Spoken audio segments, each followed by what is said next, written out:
Alright, let's cut the fluff and get to the meat and potatoes. We're talking the relationship between the US, China, and Canada. The differences, the connections, and where it is all heading. We're looking at the history, making opportunities and risks in the new energy sector and various industries over the next 20 years. That map of us industrial distribution, that should be wrapping up by 27. Yeah, actually, coming to a close as early as September 26. Yang Guang having a sunny day, Yu Sang.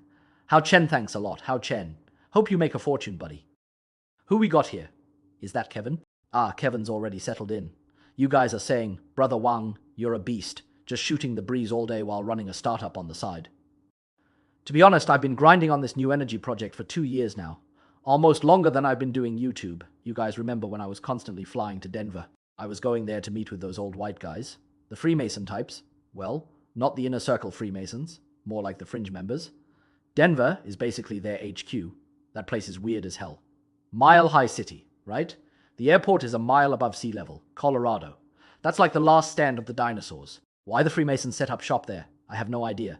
But long story short, I've been pushing this project for nearly 2 years. I knew this was going to be the next massive tailwind. Just like when I got into gold back in the day, I knew in 2004 that gold was going to pop. When it comes to getting rich, it all boils down to one law. You got to be in the right place, at the right time, and know the right people. How do you make the big bucks? Just those 3 things. You can't really choose the right time, that window between your 20s when you start and your 60s when you retire. That's God's call, not yours. So if you can't pick the time, you got to pick the right place in the right industry. Take me, for example. I came up with this unique theory, seriously. I'm the first one to coin this. I call it the merry-go-round theory. It's about the cycle of prosperity. Human civilization, whether it's a single country or the whole planet, goes through seasons. Boom and bust. Spring, summer, autumn, winter. After a world war or a civil war, when everything is in ruins and needs rebuilding. The first thing to take off like one of the merry-go-round is always basic needs. Food, clothing, shelter, transportation. You open a restaurant, you sell jeans, you're going to make bank instantly. Nothing grows faster than that sector. Best example, China around 1979 or 1980. The place was starting from scratch. You opened a noodle shop in Beijing back then. You were a god. Didn't even have to be fancy. Just a cheap California beef noodle joint, and you'd have the vice premier eating there. X-Man, thank you. Exactly. You gotta ride the macro cycle. You can't just brute force it. Brother Wang, are you a fortune teller now? Honestly, fortune telling is practically my main gig these days. Nothing else pays as fast. Okay. So after the basic needs lap, things get too competitive. The barrier to entry is too low. What's next? Durable goods. White goods. People want to upgrade. I want to watch television. I want to use a washing machine. And not just any washer. I want the front loader with the spin cycle. I'm done hand washing. TVs, washing machines. We saw this sweep across the country. But you had to pay a premium. Buying a television in 1985. That was like 3,000 or 4,000 RMB. In 1985. What could 3,000 RMB buy you today? Back then, you'd drop that cash on a crappy CRT television that broke all the time. So, how do you upgrade from a television? You buy a house. You buy a car. I can't walk everywhere anymore. I'm done riding that old clunker bike. I'm done with the bus. I need to drive. After the year 2000, China put itself on wheels. Everyone and their mom was building cars. Li Shufu, Chery, Anyone could do it. As long as it had 4 wheels and an engine, it sold. Even if the quality was trash back then. And it was expensive. A basic VW Santana cost over 200k RMB. Nowadays, Chinese cars are the cheapest in the world. And then, what comes after houses and cars? The vices.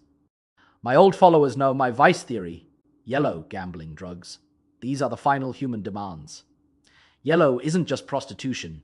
It's the whole sex economy and dating industry. Gambling is the financial industry. Drugs are the addiction industries. Culture and entertainment count as digital drugs. And the end result, a massive crash. A total collapse. That is the law of humanity. After the crash, we go back to food, clothing, and shelter, then back to appliances. The cycle repeats.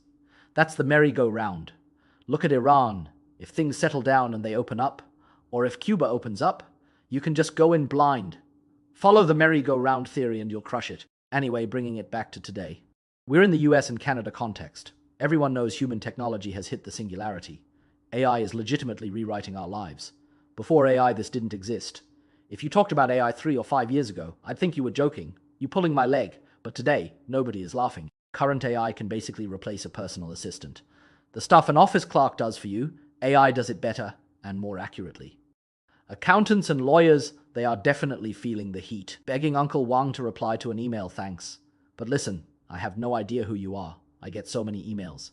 I appreciate the thought. Hope you make a fortune. But you gotta tell me which email is yours. Give me a subject line or something. Old Mo over there is clearing the table before he's even finished eating. Yep, classic. All right, let's get back to it. We mentioned AI, and you can't talk about AI without talking about energy. What is AI? AI is electricity. You can't compare it to humans. Our brains run on 20 watts, like a dim light bulb, yet we can churn out Einstein-level computing power. But AI, no way. Any AI data center today, whether it is in China or the US is basically a small city, we're talking gigawatt-level consumption just to start.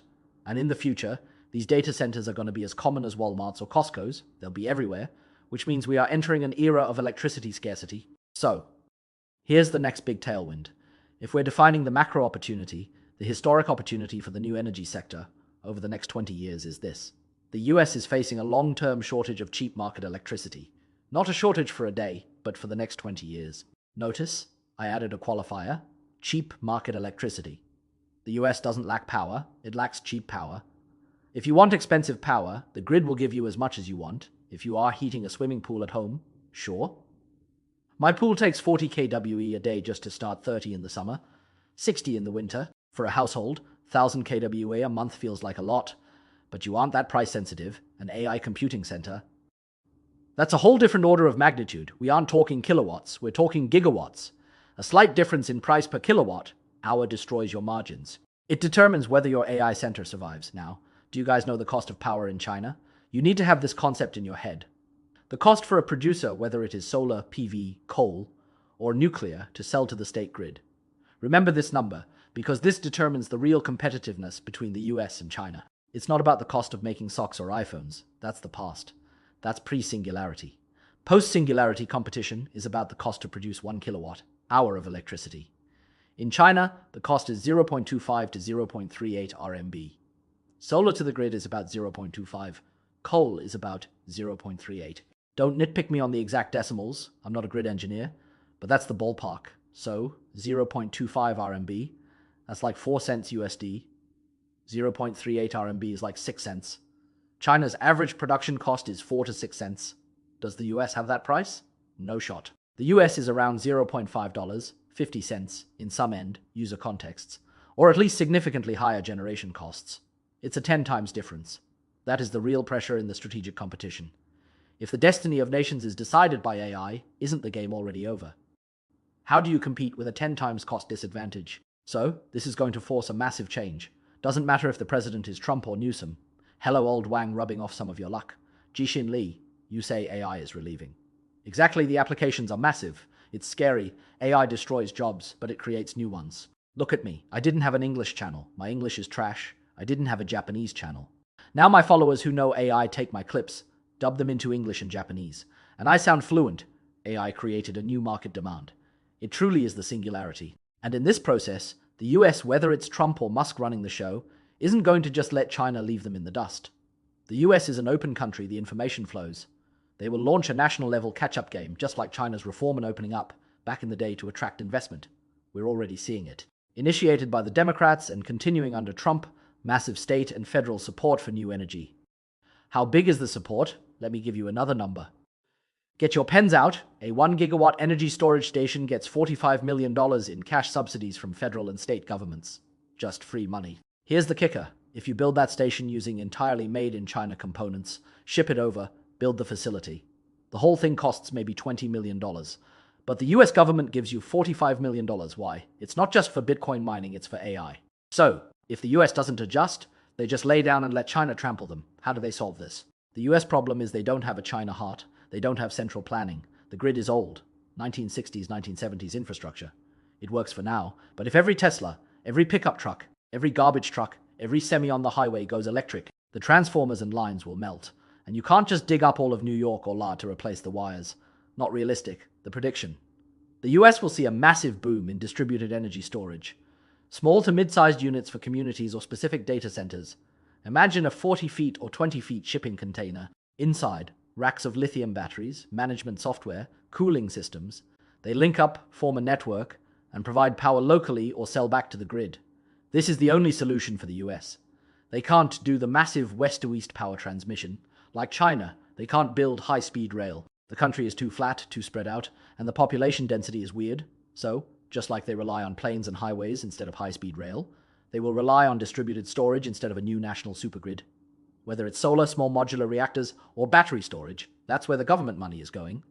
That's the windfall. We're giving you the dry goods today. The real info: will municipal facilities upgrade? Sure, eventually. But there's a bottleneck below a certain level. They'll just let it rot. So, rule number 1 for this industry: follow Tesla, but don't compete with them. If Tesla is already crushing it, don't touch it. AI data centers, EVs, battery cells. Leave that to Elon. You do what Tesla failed at or ignores. What did Tesla fail at? Centralized storage, they aren't dominating that. Solar roofs, remember those? The pretty black tiles. Tesla flopped on that. Elon barely talks about it. It's too distributed, too annoying for their model. Tesla likes universe, scale projects. They don't like going door to door in neighborhoods. So you follow the elephant. The elephant leaves crumbs the mice can eat. Focus on roof PV, PV panels, and home storage. Tesla's home storage Powerwall is too expensive. They grabbed a third of the market, but the market itself hasn't fully taken off. And now, the early adopters, their 10-year contracts are up, and Tesla is saying, yeah, we aren't renewing that. Back in the day, Tesla was slick. They told people, install this $10 K system, sell power back to the grid when prices are high, you'll make your money back in 10 years. People did the math, signed the deal. Now the 10 years are up. Hey, time to renew, Tesla says, nah. Check the fine print, big print, 10-year contract. Small print, first 10 years only. After that, we don't know. So now there is a massive vacuum in the home storage and community storage market. Why can we Chinese people do this? Why only us Koreans, Japanese, Taiwanese? They're all bluffing. They're telling the Americans, we can do it. The Koreans are the biggest bluffers. Why? Because everyone is using LFP, lithium iron phosphate batteries. No one uses the ternary lithium stuff anymore for storage. It catches fire. You can't have a battery catching fire next to a kindergarten. That's a political nuke. LFP is safe and cheap. Here is the key stat. 99.999% of the world's LFP raw materials are made in China. Everything labeled made in Korea or made in Japan is just a washing. It's like Yangcheng lake crabs. 99% of those crabs aren't from the lake. They just get dipped in the water for a day so they can be sold as the real deal. Same with batteries. The core materials are Chinese. They ship them to Korea, give them a bath, ship them to the US, and boom. Now they are compliant. Because the US and China are in a standoff. This is the game. Oh, thanks for the super chat, Lee Jixin. I missed that earlier. Yeah, buy low, sell high on the grid. That was the story Tesla sold. But now they aren't renewing the buyback contracts. Consume it yourself, buddy. So yeah, they are all laundered batteries. So, what we're looking at right now with the US, what do you call this great big amateur hour? It's the emperor's new clothes. My English isn't great, but if it was, I'd go on my English channel, point right at Trump's nose, and say, buddy, this is the emperor's new clothes. You think you're sanctioning China with these tariffs. You aren't sanctioning China, you're sanctioning yourself. So, we have this tariff war. The US started it targeting China, and the main target, the absolute bullseye, is new energy. PV solar panels, you know, those flat things sheep graze under, PV panels and lithium batteries. That's where the hammer dropped. Trump thinks, if I block them, we'll just build it ourselves. But the reality, everyone just went to Korea to take a bath. LG is taking a bath, Samsung is taking a bath. Basically, Samsung and LG are just laundromats now. Lee Yuan-cho, thanks for the donation. Hope you make a fortune. Happy birthday to you. Now, look at the timeline. Most people only saw the headline where Trump couldn't handle the pressure and unblocked the export of AI chips to China. You know, the Nvidia H200S. High compute stuff. During the tariff war, they banned them. Then less than 2 years later, they unblocked them. You guys remember that news from a month or two ago, right? But you missed the hidden timeline. Connect the dots. The 14th of January. White House signs a ban with 25% tariffs on semiconductor equipment. The 16th of January. White House lifts the ban on certain AI chip exports to China, Nvidia. The 22nd of January, Elon Musk goes to the Davos Forum and tells everyone exactly why. What did he say? Musk said, "We are tariffing ourselves to death." He used tariff as a verb. We are tariffing ourselves to death. Musk didn't spell it all out. But he knows. Everything I'm telling you, Musk knows. He knows about the washing. He's done plenty of washing himself. Basically, what you, the US goft, are doing is pointless. You slap a tariff on the Chinese, but the result is you're just taxing us. You're letting the Koreans, the Japanese, and the Taiwanese make money they didn't earn. That money should be going to Americans or Chinese. But now, tariffs mean the middlemen take the cut. It's still made in China at the core, but by the time an American buys it, the price has skyrocketed. We can't make money anymore. We are tariffing ourselves into the grave. Right now, to meet all the electricity needs of the United States, fridges, TVs, EV charging, AI data centers, everything, all we need to do is build a solar PV array that is 100 miles by 100 miles. Just a 100-mile square. That's not that big. Like 160 kilometers. In Nevada, Southern California, Colorado, New Mexico, Texas. Finding a 100-mile patch with great sun and no rain is easy. You could find tons of spots like that. Just one of those squares would power the entire country. This is the new tech. This is what America should be doing. We have cheap solar tech, high conversion rates, and perfect weather. The US actually has a massive advantage over China here. In China, the sunny spots are in the northwest, Xinjiang, west of the population line. But the factories, they're in the southeast, Guangdong, Shanghai. That's a 4,000-kilometer gap between the power source and the power user. That's China's problem. The US doesn't have that problem. Texas is a manufacturing center, Southern California is a manufacturing belt, and they are sitting right on top of the solar belt. This is a huge strategic advantage for the US. But are we doing it? Number why? Because we have to tariff Chinese solar panels. Back in the globalization era, Chinese solar factories, starting in Changzhou and spreading everywhere, even to Hebei, exploded in growth.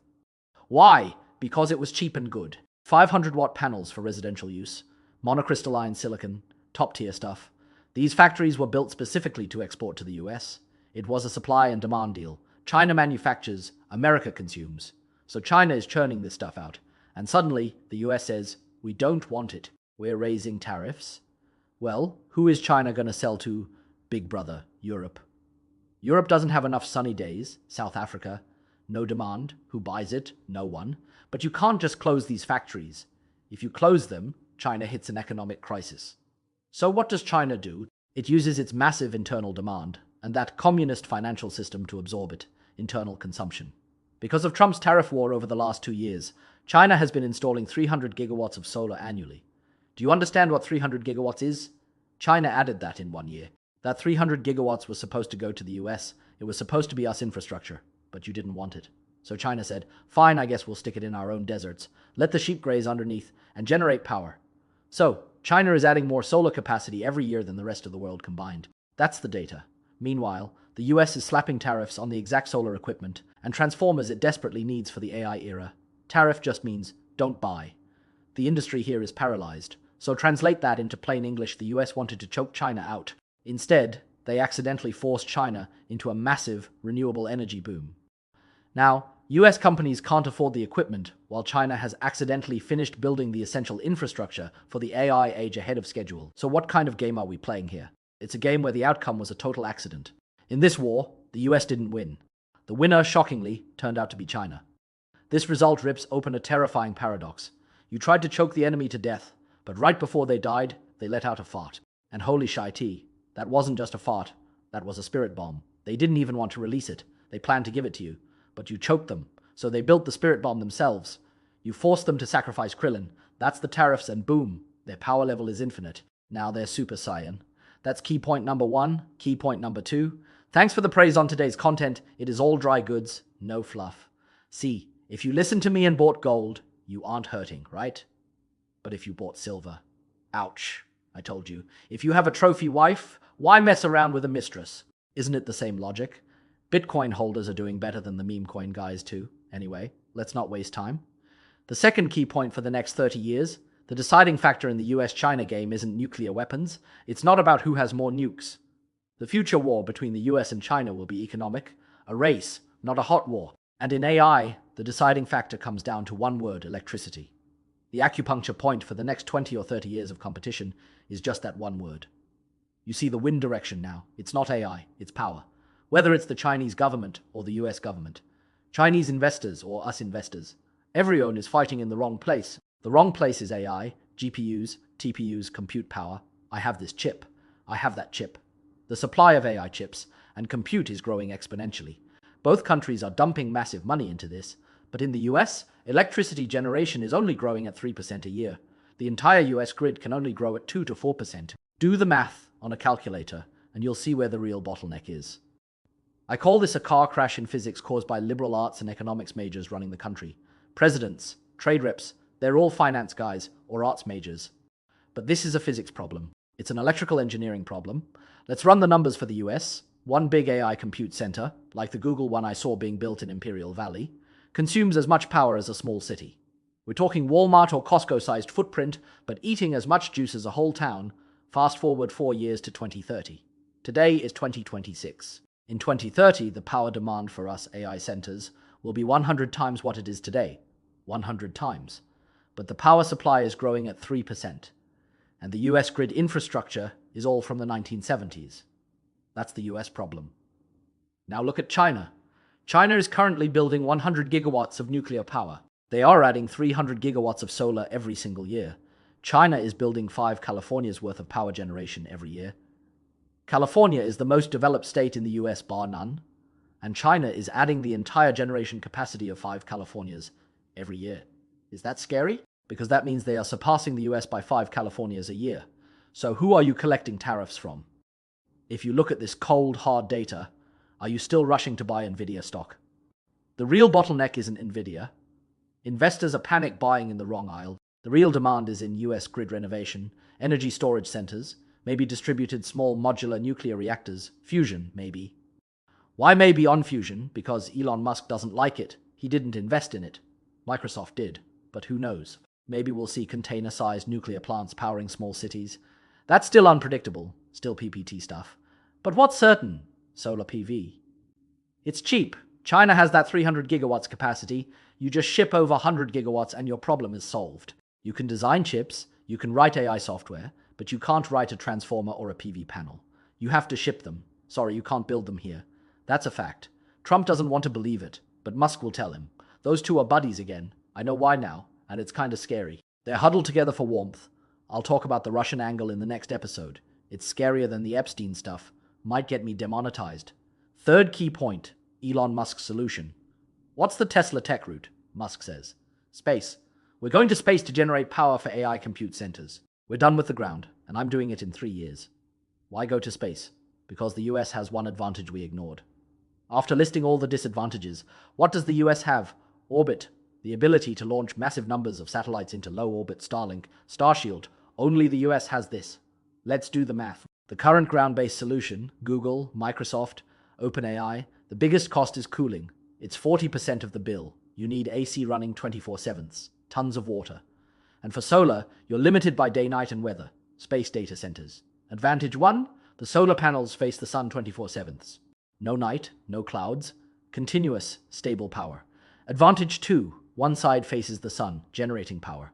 The other side faces deep space, which is minus 270 degrees Celsius. Instant cooling, you don't need AC, you don't need water. The back of the panel is your radiator, cooling is free. Advantage 3, solar efficiency in space is 5 times higher than on the ground for the same panel. Advantage 4, no NIMBYs, no environmental reviews. American citizens are very green, they will sue you. In space, no one cares. So Musk's conclusion, an AI space solution costs 30% of a ground solution. It's 70% cheaper to run in the sky. But here's what Musk didn't tell you. He didn't mention OM, operations and maintenance costs. I think Musk is lying, or at least omitting the truth. He knows this. He's exaggerating the timeline. Everything he said about space is true. 5 times efficiency, 0 cooling cost, no protesters, all true. But OM in space is at least 3 times higher than on the ground. On the ground, a panel breaks. A guy walks over and swaps it. Dirty, you wipe it. Cable loose, you tighten it. In space, who's going to tighten the screw? Simple things become impossible, so you need redundancy. Look at Starlink, look at the ISS. Everything has a backup. 1 to -1 redundancy. 1 working, 1 in storage ready to swap. That means every piece of hardware cost is multiplied by 2. Every screw, every battery, you build 2, you launch 2. And since you can't fix it, if it breaks, you trash the whole unit. So even if your operational cost is 1/3, your maintenance cost pulls you back down. It probably breaks even with ground costs. Unless his story about Starship is true, his story relies on Starship lowering launch costs to 1% of current rates. If putting 1 kilogram in orbit costs $100 now, he needs it to be $1. A 100 times reduction. And you'd need humans permanently stationed in orbit to manage these robot AI centers. I don't believe he can do that in 3 years. But let's be optimistic. Say in 3 years, Starship launch costs drop to $200 CAD-TG, down from $20 K. You launch container-sized data centers, turn space into an industrial park with no EPA. Maybe we see a prototype in 3 years. Conclusion: once Tesla gets an industrial AI space center prototype running, other US tech giants on the ground either wait to die or they double down on ground advantages. Ground advantage equals easy maintenance, low OM, simple transmission. Where do those advantages come from? China. Future US-China energy cooperation is inevitable, strategic. Neither can survive without the other. US manufacturing needs China. US demand is clear. If not, the ground-based giants die. Do you think the US government will let Tesla be the only player? Is the president just the president of Tesla? Number. So, Chinese manufacturing plus the US's Sunday Belt. The US has a Sunday Belt. China doesn't really. China's Sun Belt is in the desert, or it rains too much in the south. Yunnan, Hainan, Guangdong, great sun angle, but it rains all the time. Sichuan is cloudy every day. The US Sunday Belt, California to Texas, is blazing sun, no rain. God loves America in that regard. Phoenix, Louisiana, Vegas, all the way to Texas. The sun just sits there. So ground-based compute centers will pop up all over that belt, utilizing Chinese manufacturing. Oak, we know the place. We know the time. Finally, the people. 2027 won't be the year of the robot, but it will be the first year humans start seriously considering robots replacing human labor. Why? I'm already teaching my kids this. If robots in 10 years are as smart as us, with AI brains, look at Tesla FSD. Remember last year, when I bought my Tesla, I told you guys, it's not as good as me, but it drives better than my wife. I'm telling you responsibly today, right now my Tesla drives better than me. I've been driving for decades. In good weather, decent traffic, it completely outperforms me. It's precise. The only time I win is in heavy rain because the cameras get obscured. But that's rare. So if this thing becomes a humanoid robot, enters factories and homes, Musk's answer is, in the future, we won't lose jobs, we won't lose Steve Jobs, we won't lose jobs, we will lose the need for human labor. We aren't losing jobs, we're losing the human element. We aren't losing humanity, we're losing drudgery. We are losing the jobs we are forced to do, the stuff you do just to survive, but we gain a life, we gain human dignity. By then, universal basic income, UB, is inevitable. It has to happen. Why? Because productivity will be off the charts. Material abundance will be extreme. Just like food stamps in the US today, nobody actually starves. But if you want the good life, you want to drive a Ferrari. You want to live in a big mansion, then you have to do the things robots can't do. Or you have to be the one who owns the robots, or the one who owns the energy. That is the future class divide. There will be the people who own the energy, the compute, and the robots. And then there will be the people who are kept, like livestock, the Fed. That is the picture of the next 30 years. So in this picture, what is within reach for the average Joe? What can we, our generation, right now in February 2026, actually grab onto? Do you buy Nvidia stock? Do you buy Tesla stock? Do you go buy a plot of land? Do you build a solar farm? Do you build an energy storage center? Do you start a robot rental company? Sure, there are opportunities in all of those. But the biggest opportunity, I'm telling you, it's energy, because energy is hard currency. Compute is soft currency. Compute will eventually be in surplus. Moore's law guarantees that compute depreciates. The Nvidia H100 you buy today, by next year, it's e-waste. It's trash, but electricity. A kilowatt today is still a kilowatt next year. In fact, next year it might be even more expensive. Because demand is growing exponentially, and supply can't keep up. That is my verdict for the next 30 years. Thanks, everyone.